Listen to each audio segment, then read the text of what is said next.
Chapter 16. The Visitor. Imagine, if you can, what the rest of the evening was like. How they crouched by the fire, which blazed and leaped and made so much of itself in the little grate. How they removed the covers of the dishes, and found rich, hot, savoury soup, which was a meal in itself, and sandwiches and toast and muffins enough for both of them. The mug from the washstand was used as Becky's teacup, and the tea was so delicious that it was not necessary to pretend that it was anything but tea.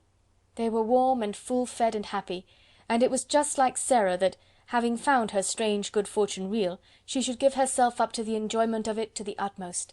She had lived such a life of imaginings that she was quite equal to accepting any wonderful thing that happened, and almost to cease in a short time to find it bewildering. "I don't know anyone in the world who could have done it," she said, "but there has been someone, and here we are sitting by their fire, and it's true. And whoever it is, wherever they are, I have a friend, Becky. Someone is my friend." It cannot be denied that as they sat before the blazing fire, and ate the nourishing, comfortable food, they felt a kind of rapturous awe, and looked into each other's eyes with something like doubt. "Do you think," Becky faltered once, in a whisper, "do you think it could melt away, miss? Hadn't we better be quick?" And she hastily crammed her sandwich into her mouth. If it was only a dream, kitchen manners would be overlooked.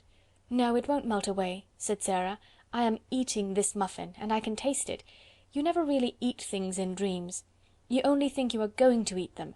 Besides, I keep giving myself pinches, and I touched a hot piece of coal just now on purpose." The sleepy comfort which at length almost overpowered them was a heavenly thing. It was the drowsiness of happy, well-fed childhood, and they sat in the fire-glow and luxuriated in it, until Sara found herself turning to look at her transformed bed. There were even blankets enough to share with Becky. The narrow couch in the next attic was more comfortable that night than its occupant had ever dreamed that it could be. As she went out of the room, Becky turned upon the threshold and looked about her with devouring eyes. "If it ain't here in the morning, miss," she said, "it's been here to-night, anyways, and I shan't never forget it."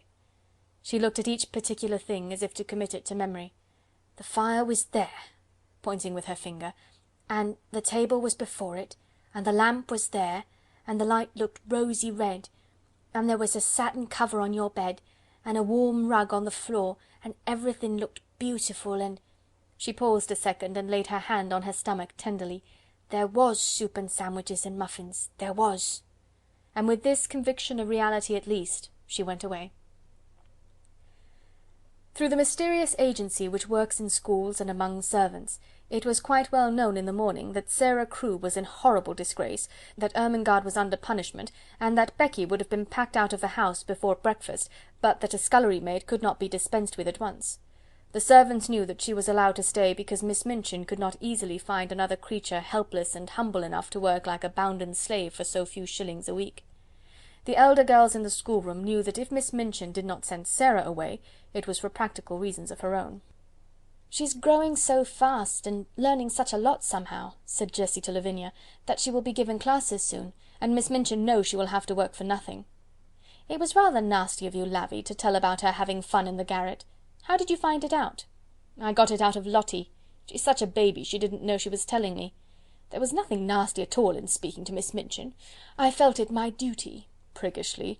"She was being deceitful, and it's ridiculous that she should look so grand, and be made so much of in her rags and tatters." "What were they doing when Miss Minchin caught them?" "Pretending some silly thing. Ermengarde had taken up her hamper to share with Sara and Becky. She never invites us to share things. Not that I care, but it's rather vulgar of her to share with servant girls in attics. I wonder Miss Minchin didn't turn Sara out, even if she does want her for a teacher." "If she was turned out, where would she go?" inquired Jessie, a trifle anxiously. "How do I know?" snapped Lavinia. "She'll look rather queer when she comes into the schoolroom this morning, I should think, after what's happened. She had no dinner yesterday, and she's not to have any to-day." Jessie was not as ill-natured as she was silly. She picked up her book with a little jerk. "Well, I think it's horrid," she said. "They've no right to starve her to death." When Sara went into the kitchen that morning, the cook looked askance at her, and so did the housemaids, but she passed them hurriedly. She had, in fact, overslept herself a little, and as Becky had done the same, neither had had time to see the other, and each had come downstairs in haste. Sara went into the scullery.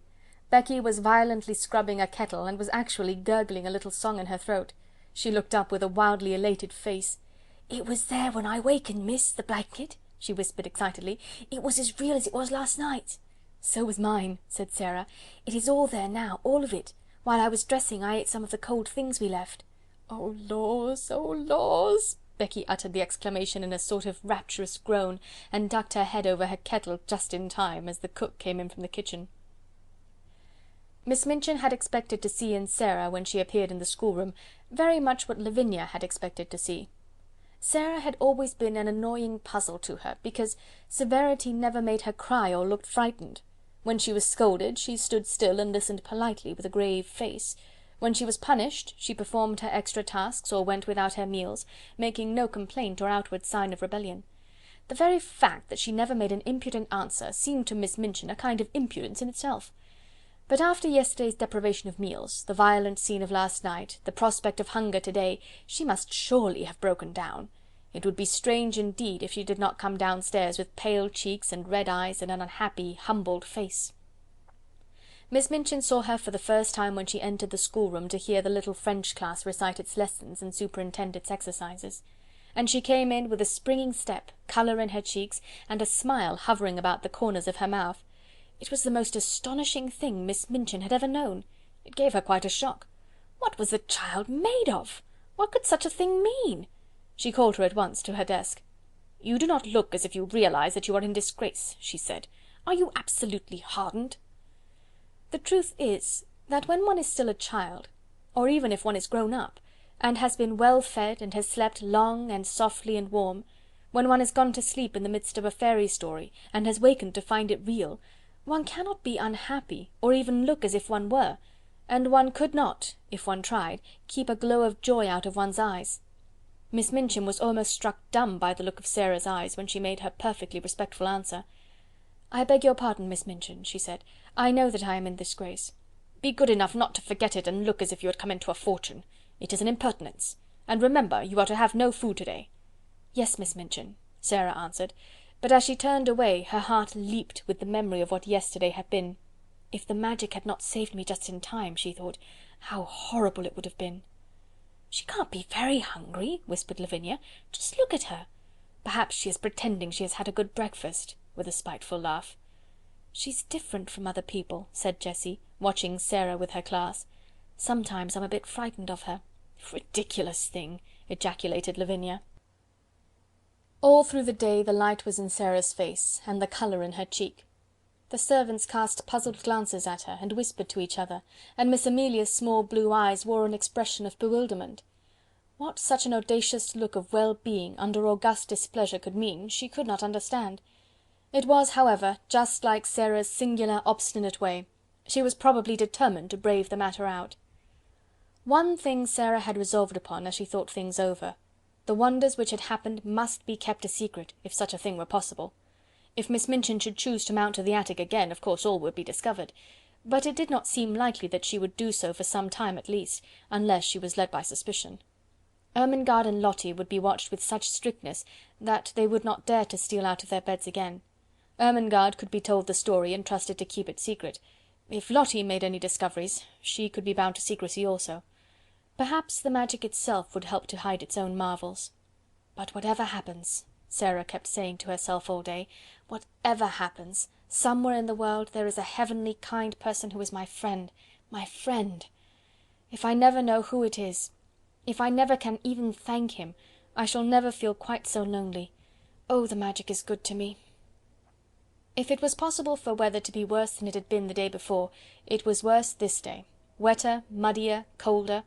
There were more errands to be done, the cook was more irritable, and knowing that Sara was in disgrace, she was more savage. But what does anything matter when one's magic has just proved itself one's friend?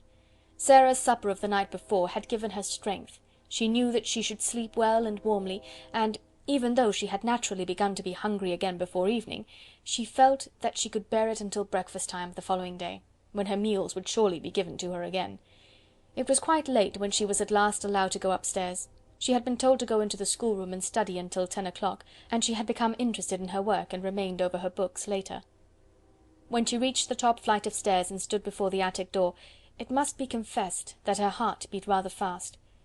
Of course, "It might all have been taken away," she whispered, trying to be brave. "It might only have been lent to me for just that one awful night.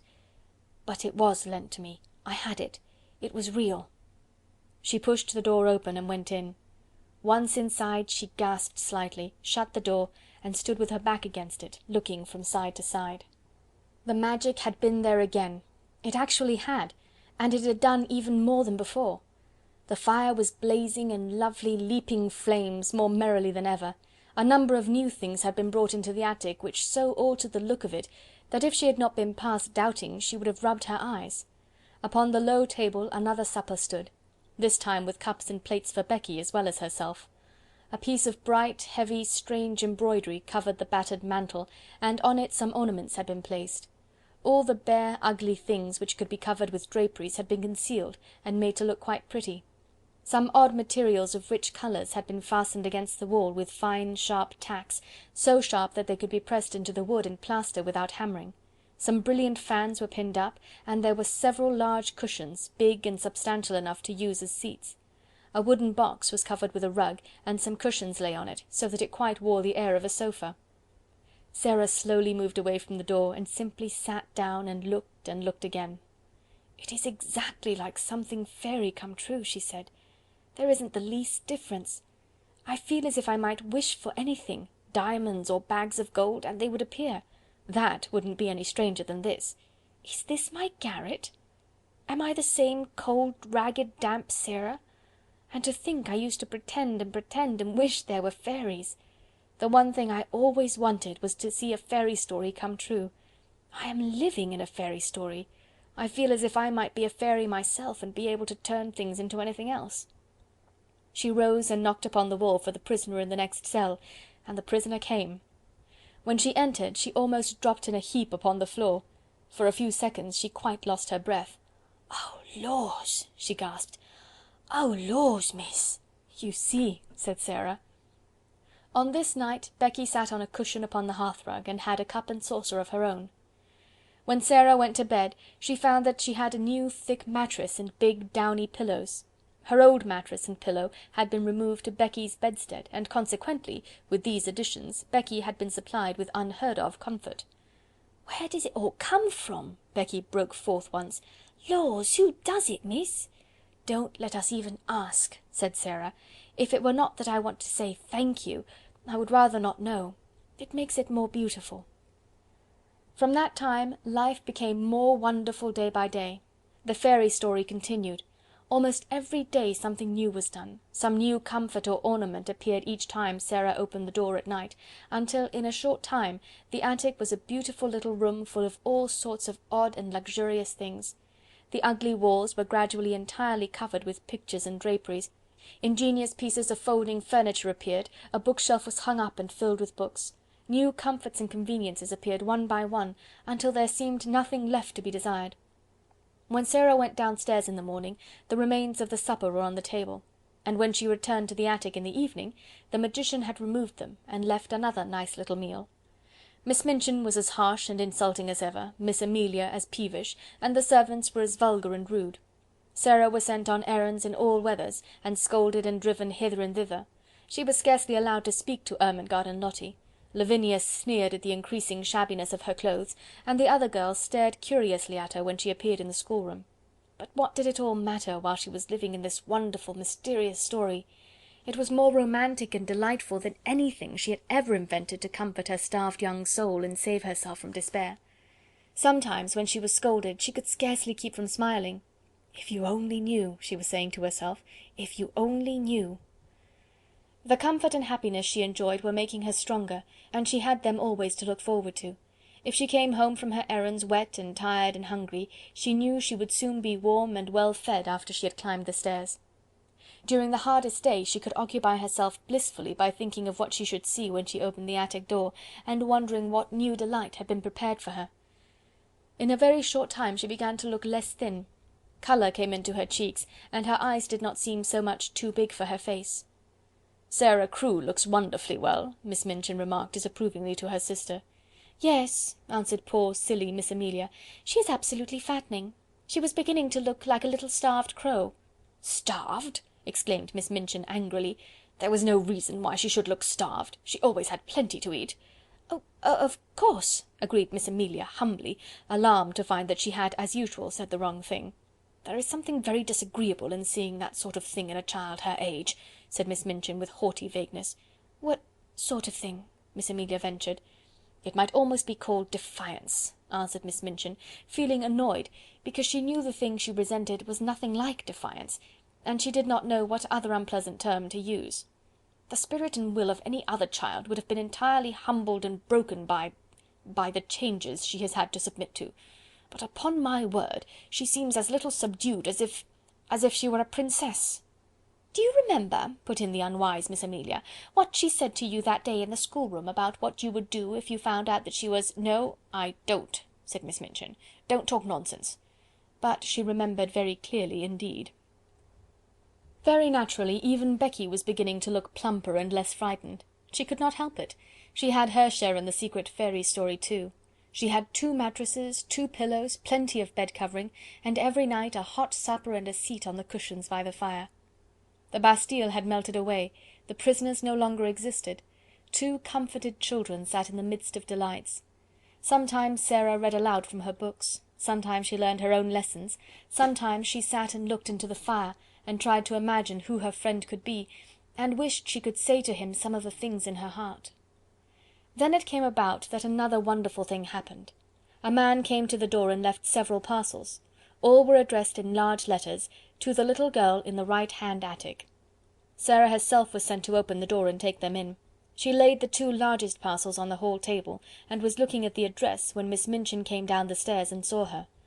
"Take the things to the young lady to whom they belong," she said severely. "Don't stand there staring at them." "They belong to me," answered Sara quietly.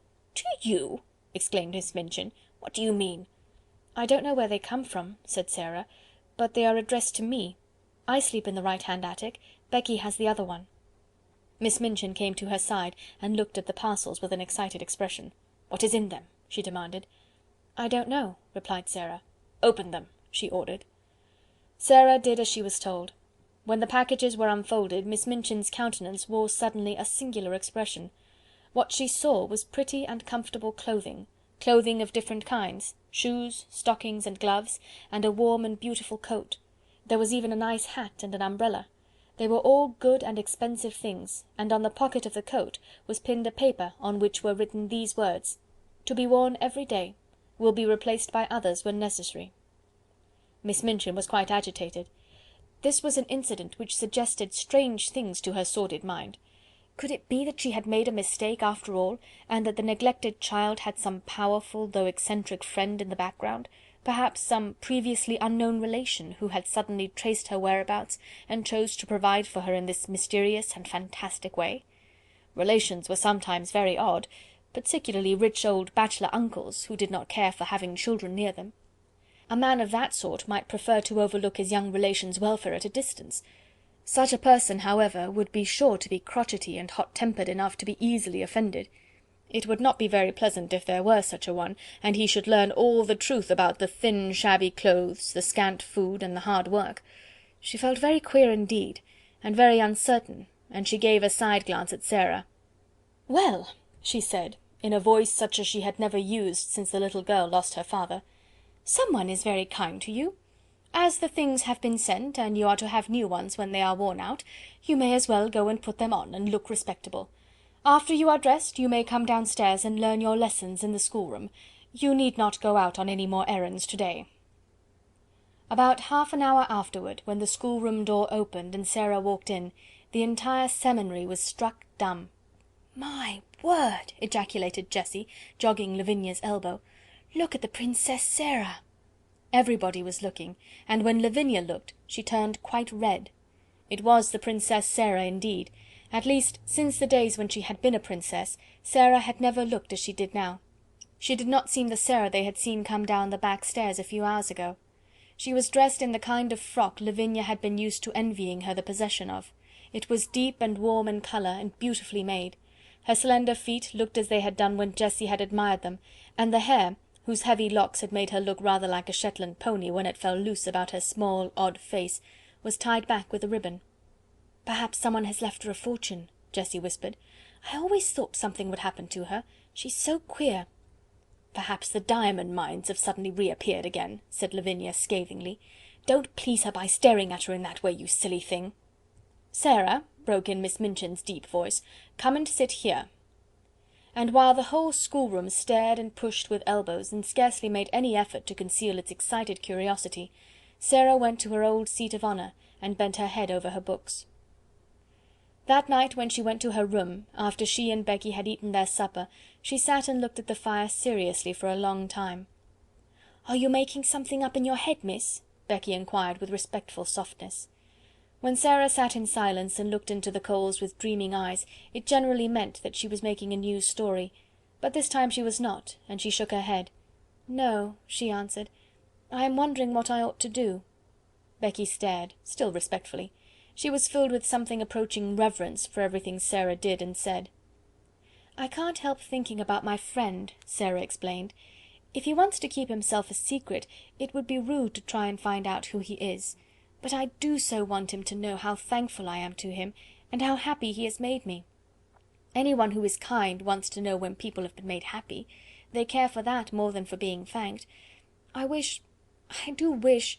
She stopped short, because her eyes at that instant fell upon something standing on a table in a corner. It was something she had found in the room when she came up to it only 2 days before. It was a little writing case, fitted with paper and envelopes and pens and ink. "Oh!" she exclaimed, "why did I not think of that before?" She rose and went to the corner, and brought the case back to the fire.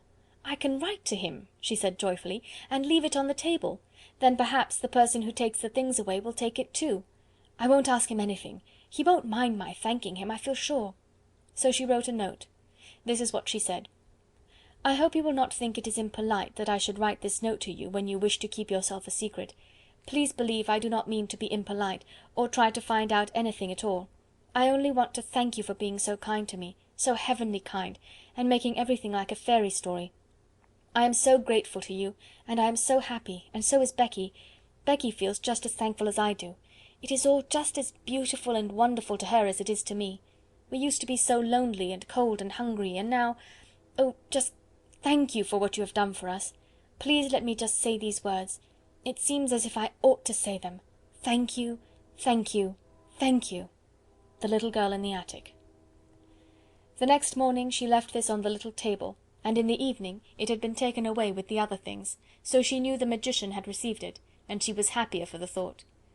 She was reading one of her new books to Becky just before they went to their respective beds, when her attention was attracted by a sound at the skylight. When she looked up from her page, she saw that Becky had heard the sound also, as she had turned her head to look and was listening rather nervously. "Something's there, miss," she whispered. "Yes," said Sarah slowly. "It sounds rather like a cat trying to get in." She left her chair and went to the skylight. It was a queer little sound she heard, like a soft scratching. She suddenly remembered something and laughed. She remembered a quaint little intruder who had made his way into the attic once before. She had seen him that very afternoon, sitting disconsolately on a table before a window in the Indian gentleman's house. "Suppose," she whispered in pleased excitement, "just suppose it was the monkey who got away again. Oh, I wish it was." She climbed on a chair, very cautiously raised the skylight and peeped out. It had been snowing all day, and on the snow, quite near her, crouched a tiny shivering figure, whose small black face wrinkled itself piteously at sight of her. "It is the monkey," she cried out. "He has crept out of the Lascars' attic, and he saw the light." Becky ran to her side. "Are you going to let him in, miss?" she said. "Yes," Sarah answered joyfully. "It's too cold for monkeys to be out. They're delicate. I'll coax him in." She put a hand out delicately, speaking in a coaxing voice, as she spoke to the sparrows and to Melchisedec, as if she were some friendly little animal herself. "Come along, monkey darling," she said. "I won't hurt you." He knew she would not hurt him. He knew it before she laid her soft caressing little paw on him and drew him towards her. He had felt human love in the slim brown hands of Ram Dass, and he felt it in hers. He let her lift him through the skylight, and when he found himself in her arms, he cuddled up to her breast and looked up into her face. Nice monkey, she crooned, kissing his funny head. "Oh, I do love little animal things." He was evidently glad to get to the fire, and when she sat down and held him on her knee, he looked from her to Becky with mingled interest and appreciation. "He is plain looking, miss, ain't he?" said Becky. "He looks like a very ugly baby," laughed Sarah. "I beg your pardon, Monkey, but I am glad you are not a baby. Your mother couldn't be proud of you, and no one would dare to say you looked like any of your relations. Oh, I do like you." She leaned back in her chair and reflected. "Perhaps he's sorry he's so ugly," she said, "and it's always on his mind. I wonder if he has a mind. Monkey, my love, have you a mind?" But the monkey only put up a tiny paw and scratched his head. "What shall you do with him?" Becky asked. "I shall let him sleep with me tonight, and then take him back to the Indian gentleman tomorrow. I am sorry to take you back, Monkey, but you must go. You ought to be fondest of your own family, and I'm not a real relation." And when she went to bed, she made him a nest at her feet, and he curled up and slept there as if he were a baby and much pleased with his quarters. Chapter 17